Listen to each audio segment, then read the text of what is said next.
Alright everyone, we'll start off today talking about critical race theory a little bit more. Keep in mind, of course, I wrote a book debunking critical race theory. Critical Race Theory Debunked. Available on Amazon. Just look it up by yours truly. No, not by Styx Hexenhammer. Yes, actually I do have a real name. Tarl Warwick. So sometimes people, I think, forget that. It's really funny. It is the price of being known as an obscure username initially from your troll days. Anyway, critical race theory is the opposite of critical thinking. Of course, it casts itself off as though it's somehow, right now its proponents, link in the description, archived of course, are trying to cast it off as if you're against critical race theory, you're against teaching, because the idea is teaching kids to think. But the problem is that critical race theory doesn't do that. Again, this relies, every defense that I've seen so far of critical race theory by leftoids relies upon the ignorance of the American public. If they actually look into it more than just very, very topically, more than reading an MSNBC post or something like that, they will understand it's not about critical thinking. It's not about real history. It's not about racial justice as the average American would define it, and in fact says, oh, yesteryear's civil rights leaders are basically bullshit. It castigates white people and claims a partially Marxist origin, and it self-refutes. All of these things are true. But you wouldn't know if you're mainly watching Rachel Maddow. And so they've decided to pivot now and claim that attacks on CRT... Last week, the defense of it was if you attack critical race theory, you're attacking racial justice. Because this curriculum teaches racial justice, it doesn't use the term critical race theory.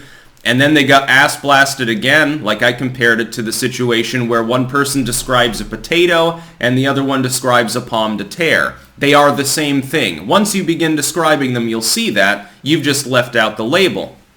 Now they're trying to claim, another week, another strategy to salvage this issue because they're really, really fixated on subverting the educational system and weakening it to make people more ignorant so that they'll be more likely to embrace leftism. That's why they're going after math too, by the way. Easier to be an economic leftist if you can't add, subtract, multiply, or divide. So trust me, there's some shenanigans there. Now they're pivoting to claiming that it's about teachers being able to engage in conversation, students being able to think. We'll get into that. Now, first and foremost, before I rant too much more, I am hyper-caffeinated, keeping that in mind. There will be a pinned comment down below if you're watching this video on YouTube with links to 5 now, other video hosting sites that I use. Keep in mind, I make several videos every single day that go on those sites, so you can choose one or more of them, but they don't go on YouTube. Because YouTube's algorithms doesn't like it when you make more than one or two videos, number one. Number two, today I also have to do a live stream. And also because YouTube doesn't like a whole host of verboten topics that were allowed a couple of years ago. Now they're not because YouTube is trying to influence the socio-political system of Western civilization in a malevolent manner.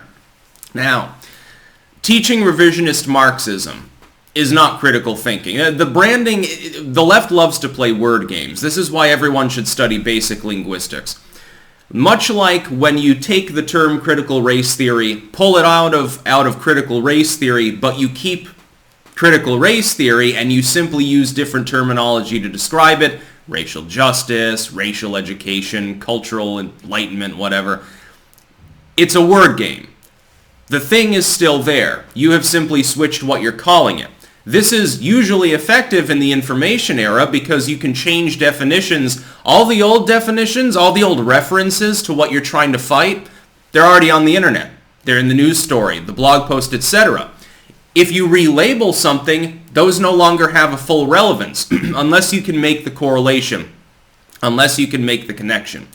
So last week, or the week before, to defend critical race theory, they simply tried to rebrand it as racial sensitivity, essentially, for little kids. It's racial justice teaching.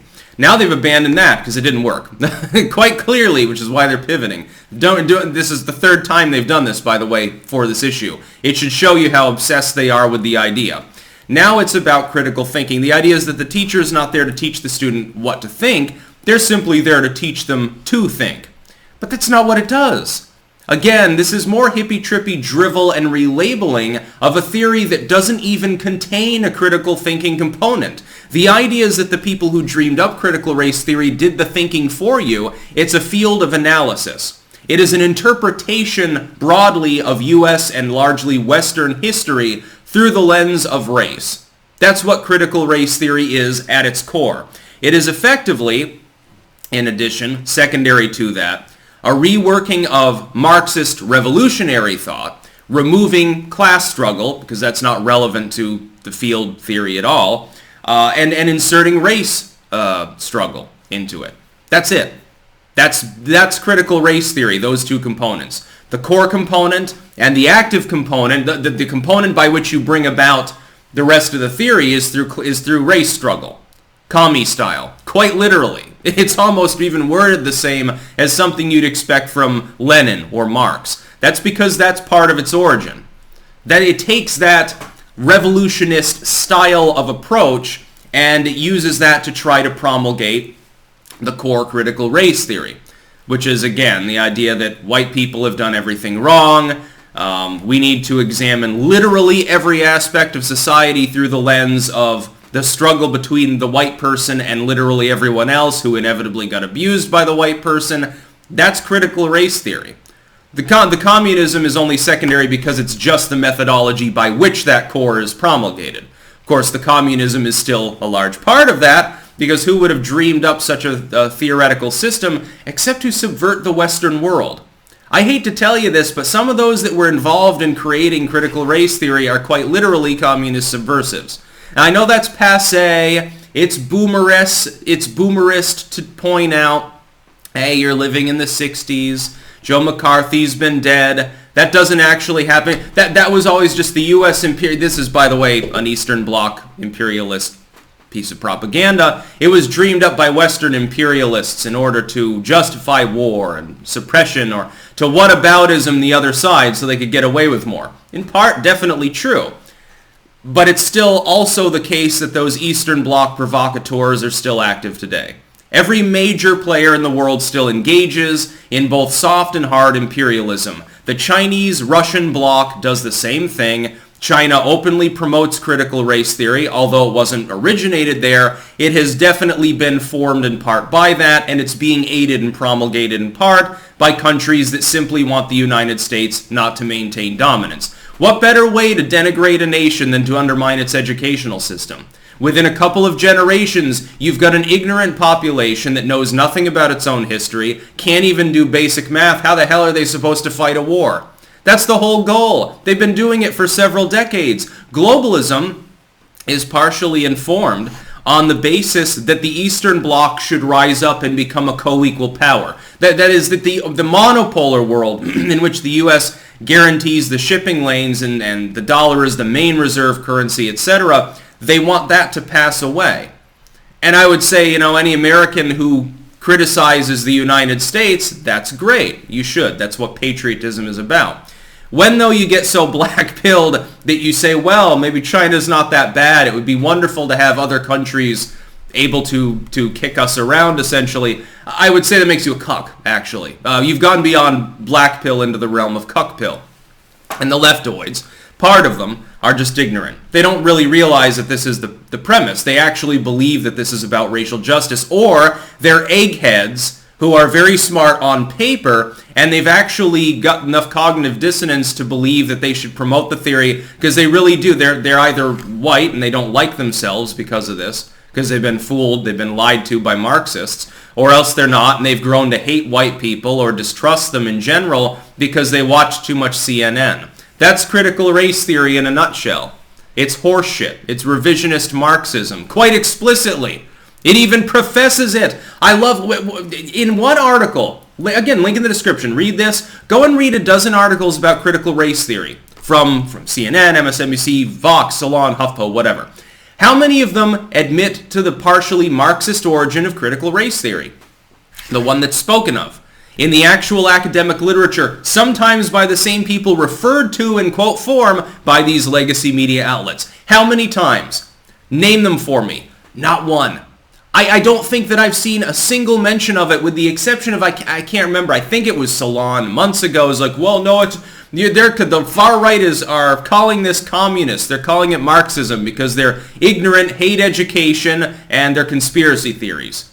But it's right in the academic literature by multiple authors. It's spoken of. Vox admitted to it, self-admitted. They were the only one, I think, that have actually been forthcoming. It was in section 4 that I myself literally wrote about in my debunking of critical race theory. I went through the sections. Now, Vox is left-wing. They're not anti-Marxist. They believe that if you don't like socialism, that you're some sort of far-right, MAGA hat-wearing, suspender-bearing, tobacco-chawing redneck. Looking at their own words derived directly from the academic sources, Marxism and also third-wave feminism are both mentioned. It's not a conspiracy theory. It is in the goddamn literature itself that forms the backbone of this unified theory of horse crap. We shouldn't even be calling it a theory. It's really a stupid hypothesis. If you go by the scientific definition of theory, it doesn't even come close. It's a jumble of muddled opinions with regards to simply reinterpreting the problems that go on in the Western world and saying, well, it's not really about poor people and rich people. It's not really about any other form of struggle. It's not about the privileged elite versus the peasantry anymore, because that lost. Communism lost on this argument, so now they're pivoting at large too. Subversive style. No, it's really about the white people did bad thing. Now notice you won't find the Chinese promulgating this in Russia. There's a reason for that. That's about all. Peace out.